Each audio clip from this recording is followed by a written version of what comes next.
Depuis un moment, nous sommes en train de parler sérieusement de notre pays. Je bénis le Seigneur parce que je constate aussi des bons retours. Par exemple, je vis déjà qu'on a refusé toute forme de brassage. Je ne sais pas si ma vidéo a été entendue ou c'est une décision gouvernementale juste par une bonne réflexion. Laissez-moi vous parler brièvement pendant 10 minutes avant d'écouter la parole sur le problème. D'abord, je vais vous parler un peu de Kivu. Alors, parce qu'un peuple qui ignore son histoire ne pourra pas construire un État fort. Tous les peuples qui ont connu leurs histoires, après, ils ont bâti des États très forts et des États solides. Kivu est la porte d'entrée du pays des Grands Lacs. Vous avez étudié, on vous a expliqué qu'est-ce que c'était le pays des Grands Lacs. Et il faut savoir que c'est une province qui existait depuis longtemps. Alors longtemps, je sais pourquoi je vous l'ai dit. Depuis les années 30, la province existait, mais existait avec un autre nom qu'on appelait Coster-Mansville. Coster-Mansville. Voilà. Donc, dans les années 80, la province sera détachée de la province orientale et ça deviendra 3 provinces, Nord Kivu, Sud Kivu et le Maniema. Entre les années 37 jusqu'aux années 45, c'était le réservoir de la main-d'œuvre coloniale pour travailler sur tout ce qui était café, thé et mines. Donc, pendant ce moment, les colons belges, donc étrangers, je vais dire occidentaux, prenaient la main-d'œuvre à partir de Rwanda, et ces Rwandais qui venaient travailler dans notre territoire, et la plupart on les laissait dans nos frontières. Il faut comprendre que on a vraiment une frontière très proche avec le Rwanda, je vais dire la frontière terrestre, parce que la frontière fluviale, on est plus proche avec Congo-Brazzaville. Même quand on regarde, mes bien-aimés, déjà lorsqu'on était en train de militer pour l'indépendance, Lumumba a même plaidé pour l'indépendance de Rwanda. D'après l'histoire, il y a même un document qui existe parlant de cela. Il a plaidé ce qu'on appelle le droit de peuple à se disposer d'eux-mêmes. C'est un principe important dans le droit international. C'est-à-dire, c'est au peuple de choisir leur manière de diriger leur pays, leur système politique pour diriger leur pays. Maintenant, d'où vient le problème de Kivu? Vous devez savoir que en 1959, lorsqu'il y a eu la fin de féodalité, lorsqu'il y a eu ces problèmes au niveau de Rwanda, il y a eu un premier départ des Tutsis rwandais. Parce qu'il n'existe pas de Tutsis congolais, d'après moi. Je dis bien d'après moi. Entre 50 et 60 000 Tutsis sont partis de Rwanda pour venir s'installer au Congo. On peut vérifier cela dans le Haut Commissariat de réfugiés. Et cela va continuer à l'époque de leur premier président après l'indépendance, Grégoire Kayibanda. Ça continuait cette flux migratoire, en fait, ce départ de l'exil massif. Et jusqu'en 68, quand ça sera à Biarimana, ça va continuer. Et quand ils sont venus s'installer chez nous, ils étaient bien installés parce que je me rappelle quand j'avais encore 12 ans, on avait des amis rwandais. Et je ne sais pas pour vous, on a étudié avec des Rwandais. Et ils ont étudié ici, dans notre pays. Ils ont étudié avec nos bourses à l'UNIKIN, à l'université de Lubumbashi. Mais nous avons commencé à être infiltrés depuis longtemps. Il y avait un homme qu'on appelait Barthélemy Bisengimana, qui était le directeur du cabinet du président Mobutu de 69 à 77. Voilà, donc c'était comme le vice-président. Et c'est lui qui a poussé le président Mobutu à prendre certaines décisions. Et parmi ces décisions, c'était de nationaliser, ou si vous voulez, donner la nationalité à tous les Rwandais qui étaient entrés chez nous. Et quand on leur a donné la nationalité congolaise, zaïroise de l'époque, et on leur a donné à eux tous la nationalité, alors que Bisengimana est directeur du cabinet du président Mobutu, il va les installer, il va les positionner en leur donnant des postes importants. Et cela va s'étendre jusqu'à Rutshuru, à Masisi plutôt, un peu partout. Alors voici le vrai problème. Alors qu'ils sont installés chez nous, vous allez remarquer, dans les années 90, Kivu n'est plus une terre pastorale. Non, ce n'est plus une terre pastorale.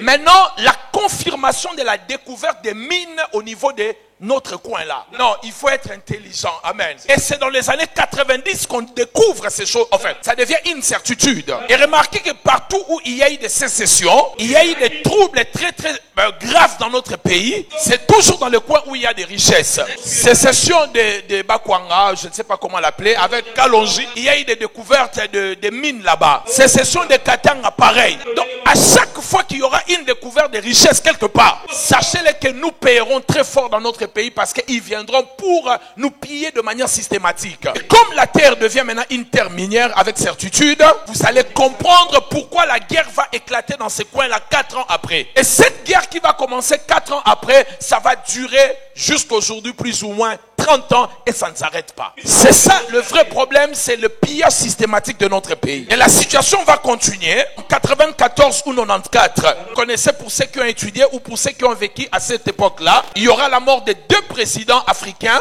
le président de Burundi et le président Habyarimana. Et Mobutu aussi a failli mourir, mais il n'avait pas pris le même avion. Après l'accord d'Arusha, on va abattre cet avion. Ça va devenir un prétexte qui poussera les Hutus de commencer à attaquer les Tutsis en disant c'est vous qui êtes les auteurs de cet assassinat.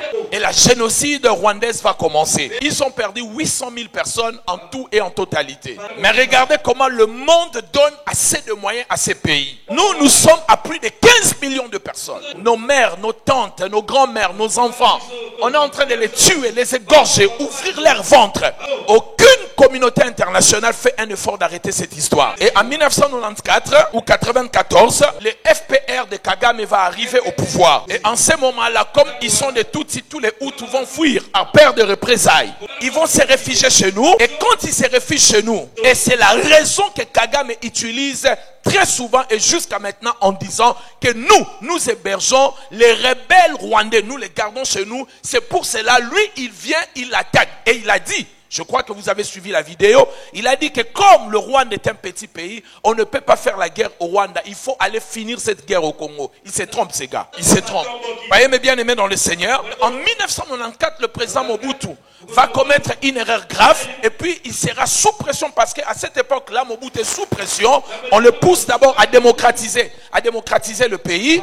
Il devient la personne non rata au niveau international et il cherche à satisfaire toute cette communauté internationale. On va l'exiger de recevoir les réfugiés. En 94, et Maître Kamanda n'était pas d'accord avec lui et même Kemo n'était pas d'accord avec lui. Mais comme Mobutu était sous pression, il va laisser le Rwandais, le Hutu entrer dans le pays avec leurs armes. Et c'est là où aussi le vrai problème de ces pays a commencé. Kemo a refusé, Kemo a dit non. Et vous savez mes bien-aimés, même la communauté internationale a fait pression à Kengo. Moi-même, j'ai entendu Kengo le dire. Il y a eu le sous-secrétaire d'État, qu'on appelait, je crois, Georges Mousse. Et puis, il y avait le directeur d'Afrique, Rochero de la Sabrielle.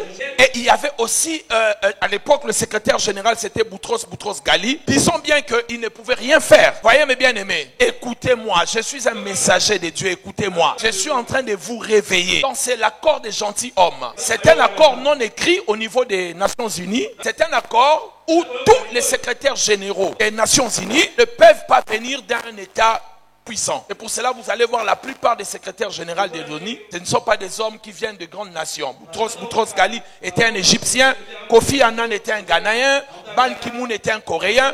Donc on ne peut pas choisir quelqu'un qui vient des États-Unis, de la France ou d'une grande puissance. Bon, voilà, c'est un semblant, bon, on appelle ça gentleman agreement. Vous allez voir que Kagame va poursuivre, disons, ou bien l'armée rwandaise qui va poursuivre les Hutus, bombarder les camps de réfugiés. Mais à cette époque-là, le Rwanda n'a pas d'avion, n'a pas l'armée aérienne. Où est-ce que le Rwanda a trouvé cet avion et cette armée pour bombarder chez nous? Vous savez qu'il y a eu la guerre entre deux pays, le Rwanda et l'Ouganda, dans notre territoire. Est-ce que vous le savez? Ils sont venus se battre chez nous. Ce que j'ai dit est plus important, mais les gens préfèrent aller regarder des théâtres dans les réseaux sociaux. Les émissions qui n'ont pas de sens, qui nous abrutissent. C'est ce que vous voulez entendre. Vous donnez votre temps, votre concentration. Et ça, ce sont les choses qui doivent vous révolutionner. Et un autre problème qui va nous amener, c'est la guerre, soi-disant de libération. La guerre de l'Afdel. Comment lui-même Mouzé a appelé cela? Conglomérat des aventuriers et des opportunistes. Et quand ils sont arrivés, vous savez qui était le ministre des Affaires étrangères? D'ici Makahara. Est-ce que ça vous dit quelque chose? Qui était notre chef d'état-major? James Kabarebe. Mais vous ne comprenez pas. Comment dans un pays, on peut mettre un ministre des Affaires étrangères un étranger? Un Rwandais. comment on peut donner la défense? Chef d'état-major, un Rwandais, ça veut dire, nos informations importantes sont au Rwanda. Tout ce qu'on avait comme information dans l'armée est déjà passé de l'autre côté. Voilà pourquoi on est faible et on joue avec nous. Et ça doit s'arrêter. Et depuis ce jour-là, on va passer de moments de misère et de souffrance. Nos militaires seront tués à Kavumu alors qu'ils n'étaient pas armés. Les terrorismes arrivent dans notre pays. On tue des enfants sans réfléchir. On viole des mamans, des mémés sans réfléchir. On nous empoisonne par la nourriture qui vient de l'étranger. On nous intimide. Et il y a ce qu'on appelle l'épuration de notre race. Et aujourd'hui, nous sommes à plus de 15 millions de morts. Quand est-ce que ça va cesser? Juste parce que Dieu nous a donné la richesse. Et nous ne voulons pas nous lever pour aller nous battre. Et l'arrogance de ce président rwandais de nous parler comme s'il parlait à ces sujets, ça doit cesser. Soyez prêts lorsqu'on appellera les gens pour s'enrôler que tu ailles t'enrôler. On ne joue pas avec la terre. Voyez là, mes bien-aimés, on va passer à la coupure d'électricité. Peut-être vous ne le savez pas. Dans les années 90, c'est ce qui est arrivé. Lorsqu'ils ont été chassés, ils nous ont coupé l'électricité. Les enfants sont morts dans des couvaises. Tout ce que nous avons connu depuis ce moment. Mais je peux vous dire qu'il y a des vengeurs de sang qui existent. Le sang de tous nos morts seront réclamés par toutes les personnes qui les ont tués. Et tout cela est arrivé avec l'aide des traîtres. Propres frères qui sont des traîtres. Ils vont entrer en tout ce qu'on appelle rébellion pour qu'après, lorsqu'il y aura une forme de brassage, qu'on puisse les accepter chez nous. Qu'on puisse leur donner des postes. Tout cela, ils cherchent le pillage systématique de notre pays et de notre terre. Si du moins ils n'arrivent pas à prendre notre terre, voici la stratégie qu'ils utilisent. Lorsque je commence à parler comme je parle, ils diront que nous sommes des xénophobes, nous sommes des racistes, nous sommes des séparatistes. Voilà, nous ne voulons pas reconnaître nos frères. Ça veut dire quoi? C'est comme si tu dis je suis un Moulouba belge. Oh, il faut avoir une terre. Il y a le Baswahili congolais, il y a le Bakongo congolais parce que ils ont une terre. Comment on peut dire qu'il y a les Tutsis congolais? Que ça se trouve où leur terre? Les gens qu'on a donné la nationalité, on leur a tout donné. Ça c'est quelle histoire, mon Dieu? Comment le pays va se développer? Comment vous allez vous en sortir? Ça va se passer comment? Dans quel territoire vos petits-enfants vont vivre? Qu'est-ce que vous leur laisserez comme héritage? Et ils disent qu'ils sont des Banyamulenge. Allez vérifier, l'histoire nous parle. Il n'y a pas de Banyamulenge congolais. C'est la faiblesse de notre constitution.